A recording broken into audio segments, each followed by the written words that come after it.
Why do you think I was an effective coach within the environment that I've been given? So, as I've said many times, that we only have 6 weeks to do each sport, and the teachers that are currently at St Paul's, they're all highly educated, all have their qualified to be teachers, but in terms of sport-specific things, their specific sports are other sports. So there's the basketball coach, there's football, there's cheerleading, there's dancing. However, there is no out-and-out rugby coach there. So why I think I was effective was going there was that I was able to create sessions because I knew what I was doing better than they were on rugby. I was able to create sessions that were able to look at and go intuition with the guidelines that the curriculum wants to do. So as I said before about the active lifestyle, being seen to be active, and that was because the teachers there noticed that when they were trying to do rugby, they were just trying to keep them active, so trying to get them to game-based situations already without actually knowing or being able to teach the basics of pass catching, which unfortunately these game situations will never work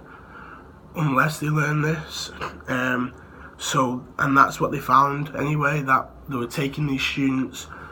trying to get them into a game situation. So like they said, if Austin came in, they can look, oh, they're having fun, they're seen as being active. However, when it comes to the actual success rate of the session itself, they're not really taking anything out of it. It's not really good because they aren't able to do the game situations properly and effectively, and then obviously because the teachers aren't well rounded in rugby as I am, they find it harder to provide a way for these students to be able to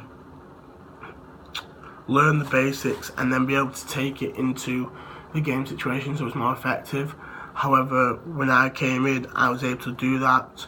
So I started off with the first few weeks doing the different Auckland grids, so moving on from pop pass,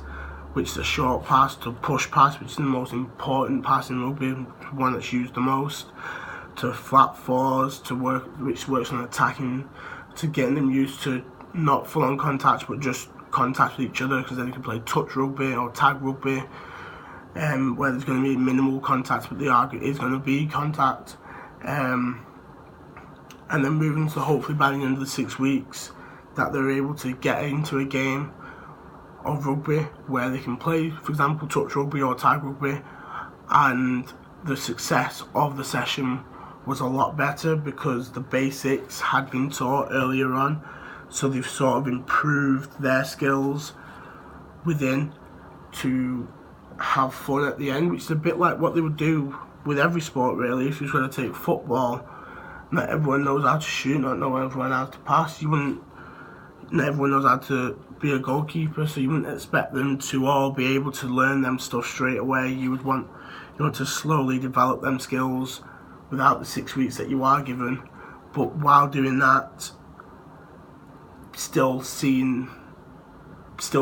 as giving them an active session and a fun session. And that was the problem that was occurring with not just rugby but with some of the other sports that they weren't specific on, for example handball or hockey, where they didn't know much on the sport themselves, so they getting them to develop a session where they could improve and have the fun have a game situation session at the very end of the 6 weeks, and it to be successful wasn't happening as often because they didn't know or have the knowledge to be able to do the basics with them. And I think that's why me being there as a coach was effective, because I was able to do that. So, and that's basically what I think was why I was able to help. That's why I think why the 6 weeks that I was there was so effective.